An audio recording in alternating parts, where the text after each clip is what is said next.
Alors bonjour, ici Karim Abouchala, bienvenue à cette capsule informative. Comme travail, j'aide les entreprises à concevoir et à optimiser leur modèle d'analyse et de prévision, leur tableau de bord et divers rapports et outils de gestion. Et souvent on me demande si j'ai un exemple concret de ce que je fais. Alors j'ai justement ça ici à vous proposer aujourd'hui. Ça a été pour un client qui vend énormément par Amazon. Et une fois par mois, Amazon lui envoie son rapport de vente et de taxes de vente. Donc on voit ici que chacun des caractères correspond à une vente différente.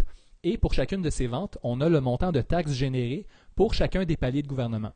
Donc j'ai évidemment, là, par fin de confidentialité, changé les chiffres. Mais l'important, ce qu'on voit ici, c'est que par exemple, pour la vente numéro 1, on a généré 1,50 de taxes à l'État de Washington, 48 sous de taxes à la ville de Kirkland, et ainsi de suite pour le comté et le district.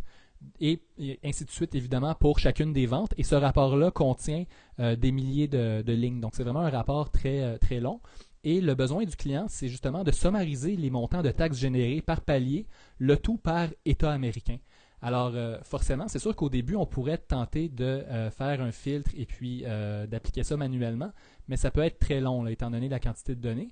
Donc, l'idéal, ce serait de faire un tableau croisé dynamique, mieux connu sous le nom de pivot table. Mais on a un problème ici, c'est que l'information n'est pas organisée hiérarchiquement. Par exemple, ce que je veux dire par là, c'est que par exemple, pour le 48 sous de taxes à la ville de Kirkland, il faudrait qu'à droite, on ait l'État, le comté et le district afférent à cette ville-là. Alors que maintenant, cette information-là est disposée verticalement et non par ligne. Donc, sachant que Amazon ne veut pas modifier le rapport, qu'est-ce qu'on peut faire? On peut faire une macro. Et une macro, c'est simplement de donner des instructions à un fichier pour agir de façon automatisée. Et dans la macro, on va vouloir justement créer ces champs manquants par ligne pour ensuite être en mesure de créer les tableaux croisés dynamiques sommaires. Et c'est justement ce qu'on va faire ici grâce à ce bouton. Donc, on a simplement à cliquer dessus pour l'actionner. On attend que ça génère et voilà ce que ça donne. On voit le sommaire, on voit que pour toutes ces données-là, on a généré 83 et 33 de taxes pour tous les paliers. Et de ce montant-là, on a versé aux États 68 et 0,5. On a même la distribution de ce montant-là par État.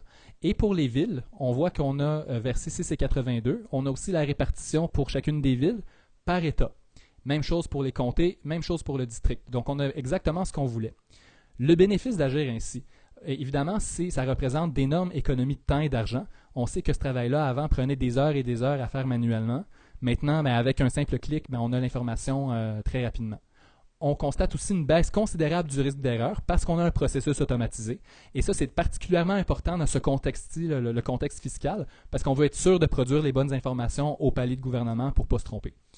On constate aussi un contrôle des coûts amélioré. Par exemple, le client va analyser son onglet sommaire et il va peut-être voir que pour un État quelconque où il réalise des ventes taxables, il n'y a aucune taxe qui est associée. Alors, il va peut-être se demander, il y a peut-être un problème au niveau du codage de ces articles dans son système. Donc, ça va peut-être générer des idées. Et finalement, ça représente une meilleure organisation de l'information parce qu'on a des tableaux croisés dynamiques qui sont structurés. Et on sait que quand on double-clique sur un montant dans un tableau croisé dynamique, on obtient le détail de tout ce qui compose ce montant-là. Donc voilà, j'espère que vous avez apprécié cette capsule. Pour toute question, si vous avez besoin d'aide pour un projet quelconque, que ce soit bâtir un modèle d'analyse, des tableaux de bord, divers rapports, divers outils de gestion, ou même si vous voulez avoir des conseils personnalisés en Excel, n'hésitez pas à me contacter à mon adresse karim@adok, consultation, le tout en un mot, .com. Alors merci de votre attention et je vous souhaite une bonne journée.